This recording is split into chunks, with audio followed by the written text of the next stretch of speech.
Hi అందరికీ. ఇవాళ మనం ఒక చాలా ఇంట్రెస్టింగ్ ప్రశ్న గురించి మాట్లాడుకుందాం. అసలు నిజమంటే ఏంటి? మన చుట్టూ ఇన్ని అభిప్రాయాలున్నప్పుడు ఏది నిజం, ఏది ఒట్టి అభిప్రాయం అని ఎలా తేల్చుకోవాలి? పదండి ఈ విషయం లోతుల్లోకి వెళ్దాం. చూసారుగా, ఈ మాటల్లోనే ఉంది అసలు విషయం. ఇది మన ఈ చర్చకి ఒక రకంగా పునాది లాంటిది. పాయింట్ ఏంటంటే, వాదనలో గెలవడం కాదు, ప్రశాంతంగా ఆధారాలతో ఒకరికొకరు సపోర్ట్ చేసుకుంటూ నిజం వైపు అడుగులు వేయడం. అసలు నమ్మదగ్గ ముగింపుకి ఎలా రావాలి అన్నదే ఇక్కడ ప్రశ్న. దీన్నే మనం మేధోశక్తి అని పిలవచ్చు. అంటే జస్ట్ మనకి కొన్ని ఫ్యాక్ట్స్ తెలియడం కాదు, ఆ ఫ్యాక్ట్స్ నిజమేనా కాదా అనే ఎలా నిర్ధారించుకుంటాం, ఆ ప్రాసెస్ ఏంటి, దాని గురించిన శక్తి ఇది. సరే, ఈరోజు మనం ఏమేం చూడబోతున్నామంటే, ఫస్ట్ ఈ మేధోశక్తి అంటే ఏంటో చూద్దాం. తరువాత వాస్తవికత అనేది అభిప్రాయం కాదు అనే పాయింట్ మీద కాస్త ఫోకస్ చేద్దాం. ఆ తర్వాత సైన్స్ దీన్ని ఎలా డీల్ చేస్తుందో, ఆ పద్ధతేంటో చూసి, చివరిగా ఈ ఆధారాలన్నీ కలిసి ఎలా ఒక నిజానికి దారితీస్తాయో, అలా ప్రకృతి చెప్పేది ఎలా వినాలో చర్చిద్దాం. ఓకే, సో ఫస్ట్ పార్ట్, మేధోశక్తి అంటే ఏంటి? ఇది మనం ఏమనుకుంటున్నామనే దానికంటే అసలు మనం ఎలా ఆలోచిస్తున్నామనే దాని గురించి. అంటే సింపుల్గా చెప్పాలంటే ఇది ఒక ఫ్రేమ్వర్క్ అన్నమాట. ఒక సాధారణ అభిప్రాయానికి, బలమైన ఆధారాలతో వచ్చిన ముగింపుకి మధ్య తేడాను గుర్తించటానికి ఇది మనకు హెల్ప్ చేస్తుంది. దీని అసలు గోల్ ఏంటంటే, రియాలిటీని వీలైనంత క్లియర్గా అర్థం చేసుకోవడమే. ఇక్కడ మనం ఒక చాలా చాలా ముఖ్యమైన పాయింట్ గుర్తుపెట్టుకోవాలి. నిజమనేది మన నమ్మకాల మీద అస్సలాధారపడి ఉండదు. మనం ఒప్పుకున్నా ఒప్పుకోకపోయినా అది అక్కడే ఉంటుంది. ఆధారమనేది మన అంగీకారం కోసం ఎదురుచూడదు. ఈ కాన్సెప్ట్ని ఒక సింపుల్ ఎగ్జాంపుల్తో అర్థం చేసుకుందాం. ఫర్ ఎగ్జాంపుల్, ఎవరైనా గ్రావిటీ లేదు, అదంతా అబద్ధం అని గట్టిగా వాదించవచ్చు. ఓకే, అది వాళ్ళ అభిప్రాయం. కానీ వాళ్లే ఒక పెద్ద బిల్డింగ్ పైకెక్కి అంచున నిలబడి ఒక్క అడుగు ముందుకు వేస్తే ఏమవుతుంది? అప్పుడు రియాలిటీ వాళ్ళ అభిప్రాయాన్ని అస్సలు కేర్ చెయ్యదు.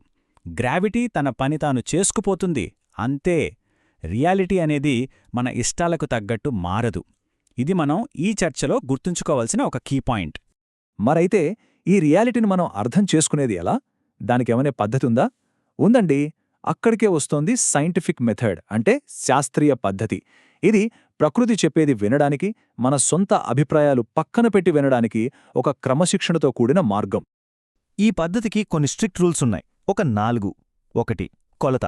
మనం ఏదైనా చెప్తే దాన్ని కొలవగలగాలి. 2. పునరావృతం. అదే ప్రయోగాన్ని వేరేవాళ్లు చేసినా అదే రిజల్ట్ రావాలి. 3. Peer review. అంటే మిగతా ఎక్స్పర్ట్స్ దాన్ని చెక్ చేసి ఓకే, ఇందులో తప్పులు లేవు అని చెప్పాలి. ఇక 4వది, ఇది చాలా చాలా ఇంపార్టెంట్, దాన్ని తప్పు అని నిరూపించే అవకాశం ఉండాలి. అంటే మన థియరీని ఫాల్స్ అని ప్రూవ్ చేయడానికి ఒక దారి ఉండాలి.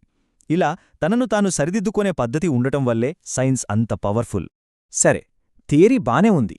ఇప్పుడు ఈ పద్ధతి నిజంగా ప్రాక్టికల్గా ఎలా వర్కవుతుందో కొన్ని ఎగ్జాంపుల్స్తో చూద్దామా? రకరకాల దారులోంచి వచ్చే ఆధారాలన్నీ ఒకే ఒక్క నిజాన్ని ఎలా చూపిస్తాయో చూద్దాం. రైట్, మన ఫస్ట్ ఎగ్జాంపుల్, భూమి బల్లపరుపుగా లేదు. ఇది ఒకప్పుడు అభిప్రాయం కావచ్చు, కానీ ఇప్పుడు ఇది ఒక వాస్తవం. ఓకే, ఇప్పుడు చూడండి మన దగ్గర ఎన్ని రకాల ఆధారాలున్నాయో. స్పేస్ నుంచి తీసిన శాటిలైట్ ఫోటోలు అవి చూపిస్తాయి. జీపీఎస్ సిస్టమ్స్ పనిచేసే విధానం అది చూపిస్తుంది. లాంగ్ ఫ్లైట్స్ వెళ్లే రూట్స్ అవి కూడా అదే చెప్తాయి. పోనీ ఇవన్నీ కొత్తవే అనుకుంటే, 1000 ఏళ్ల క్రితం గ్రీకులు కేవలం ఒక కర్ర, దాని నీడతో చేసిన లెక్కలు కూడా ఇదే విషయాన్ని చెప్పాయి. చూసారా ఎన్ని దారులు! కాని అన్ని దారులు వెళ్లేది ఒకే చోటకి, భూమి గోళాకారంలో ఉంది. సరే, నెక్స్ట్ ఎగ్జాంపుల్కి వెళ్దాం. ఇది బయాలజీకి ఒక ఫౌండేషన్ లాంటిది, ఎవల్యూషన్ అంటే పరిణామం. ఇక్కడ కూడా సేమ్ స్టోరీ. భూమి లోపల దొరికే శిలాజాలు అవి ఒక స్టోరీ చెప్తాయి. వేర్వేరు జంతువుల శరీర నిర్మాణాన్ని పోల్చి చూస్తే మన చెయ్యి, పక్షి రెక్క, తిమింగలం ఫ్లిప్పర్ ఇవన్నీ ఒకే బేసిక్ డిజైన్తో ఉండటం అది మరో ఆధారం. ఇంకా లోపలికి మన డిఎన్ఏలోకి వెళ్తే మనకి చింపాంజీలకి మధ్య ఉండే జెనెటిక్ సిమిలారిటీస్ అది ఇంకో స్ట్రాంగ్ ప్రూఫ్. ఇవన్నీ వేర్వేరు ఫీల్డ్స్, కాని అన్నీ చెప్పేది ఒకే మాట: జీవమనేది కాలక్రమేణా మారుతూ వచ్చింది, పరిణామం చెందింది. ఓకే, ఇప్పుడు ఇంకో టాపిక్ చూద్దాం, క్లైమేట్ చేంజ్. ఇది అట్మాస్ఫియరిక్ కెమిస్ట్రీ, ఫిజిక్స్ ఇలాంటి సబ్జెక్ట్స్లో బేస్ అయిన విషయం. ఒక్కసారి ఆలోచించండి. సైంటిస్టులు రకరకాల పద్ధతులు వాడుతున్నారు. కొందరు స్పేస్లోని శాటిలైట్స్తో టెంపరేచర్ కొలుస్తున్నారు, ఇంకొందరు సముద్రం లోపల ఎంత వేడి పెరిగిందో చూస్తున్నారు, మరికొందరు ఐస్ లోపల వేల ఏళ్ల క్రితం చిక్కుకుపోయిన గాలి బుడగల్ని అనలైజ్ చేస్తున్నారు. ఇన్ని డిఫరెంట్ మెథడ్స్, కానీ డేటా అంతా ఒకే విషయం వైపు చూపిస్తుంది. మన గ్రహం వేడెక్కుతుంది. చూశారా? పాయింట్ ఇదే. ఈ కన్వర్జెన్స్ అంటే అన్నీ ఒకే చోట కలవడమే కీలకం. సరే, చివరి ఎగ్జాంపుల్ మూన్ ల్యాండింగ్స్. దీనికి కూడా ఫిజికల్గా మనం చూడగలిగే ఆధారాలు చాలా ఉన్నాయి.